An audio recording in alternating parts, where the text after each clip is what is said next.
What's going on, boxing fans? Julian Williams here at The Distance, and today I'm brought to you by Nagging Girlfriend. I want to make us work, Julian. We both need to talk and understand one another. Yeah, whatever. And what's my response? I don't know if you do or not. Oh, I'm sorry. Also brought to you by my epic lip sync of Drake's Find Your Love song last summer, which most of you have never seen, and it is all unreleased footage of Julian Foster.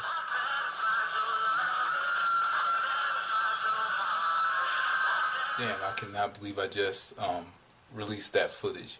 Damn it. But anyway, guys, welcome to The Distance. My name is Julian Williams, and on to The Distance Boxing 101, Edition 3. Let's go. Episode 3, the ratings of boxing are declining. What are my thoughts? Boxing ratings have been on decline over the last few years, and some blame it on the height of mixed martial arts. Really, I blame it on two people, the promoters and the reason I blame the promoters is because they're not really promoting their product. You can't really go too far by not really promoting your product. Just doing press conferences is kind of a way of promoting, but at the same time, there's other stuff that you need to do. If the ratings are high for your fighter, if the ratings are high for the channel, then you have to have a different approach. And the promoters aren't using a different approach. They're only targeting, places that bring them money, whether it be Las Vegas, Texas, New York, sometimes Florida, sometimes California.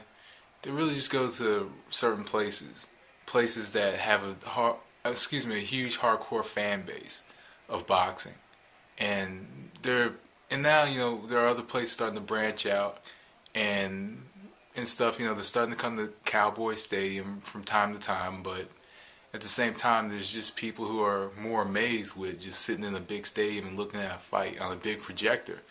It is what it is, but really, the reason I blame the promoters is because, hell, they're not really doing their job promoting their product. Sometimes you might have to do a viral campaign. Maybe do a few television spots. And not just have the fighters like a Mayweather Pacquiao do little television spots, but have all fighters do it. And you could also blame the boxing media as well because they only cover the big fights from time to time as well. I blame the networks also because the networks are always trying to compete for whatever fight they want. See, with the networks, what they do is something that pisses off a lot of fight fans, especially the ones that do not have DVR. And luckily, I have DVR. But something that does piss off the fight fans is the fact that the networks show fights on the same nights. They show big fights on the same nights, and they correlate with each other. But sometimes, very rarely, you get that very sucky-ass fight on HBO, and then the fight on Showtime. And luckily, HBO does replay their fights. Showtime replays it like a few days later. So as a boxing fan, it kind of conflicts, and it's kind of hard to, kind of keep up with everything at the same time. Some people just get two television, they look at both fights, and it's hard to analyze and look and break down fights when you're just looking at two fights at once. It really pisses me off, to be quite honest. And before one of you assholes get on my channel and talk about, man, Julian, you just mad because you don't got DVR. This is my DVR. And there's a lot of exciting fighters out there, but pretty much the problem with America, one of the reasons that the ratings are declining as well is you could pretty much blame it on the fact that boxing is global and the fact that there's not much exposure for the fighters overseas. Yeah, you do get the Mexican fighters and some British fighters crossing over, but that's all. There's a lot of fighters in China or over in Asia, overseas, that are really good and really exciting to watch, and a lot of American fans would love to see these fighters fight and see big fights take place with you. There's no reason that a big network should not have aired Vladimir Klitschko versus Eddie Chan. Yeah, and the big network also should have aired Fernando Montiel versus Hozumi Hasegawa, the unification. It's nice to see the small divisions get a little more exposure, and some people blame the lack, not having a good heavyweight division supposedly, for the ratings to decline. And not only that, the steady decline of ratings for boxing also, you can blame the networks also because they only show a certain amount of fights. Now the HBOs are getting interested in the Donaires Montiels, and Showtime is having tournaments to find supremacy in these smaller weight classes and these smaller divisions, which is interesting.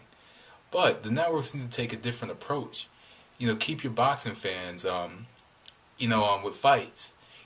Have fights, don't go through these long spurts without having fights because it kind of turns the fans off from time to time, and fans look for another outlet to kind of get their combat fix, which is what I've seen over the last few months. A lot of people are turning over to look at mixed martial arts because, hey, there's no boxing matches being aired, but the mixed martial arts cards are being aired monthly.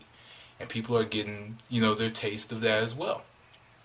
So, me honestly, I think that there needs to be more matches made up for boxing. And the ratings won't decline as much, maybe. And maybe it'll build another fan base. Maybe it'll build a fan base if you continue having frequent fights. And yeah, it may be a lot of money for the networks, but it attracts the fan base and people will watch. That's just my opinion. The true boxing fans will watch. And maybe just bring some exposure to some newer fighters that deserve it, to be quite honest. But anyway, guys, I'm out of here. That was The Distance. Oh yeah, and by the way, I have a little public service announcement right at the end here.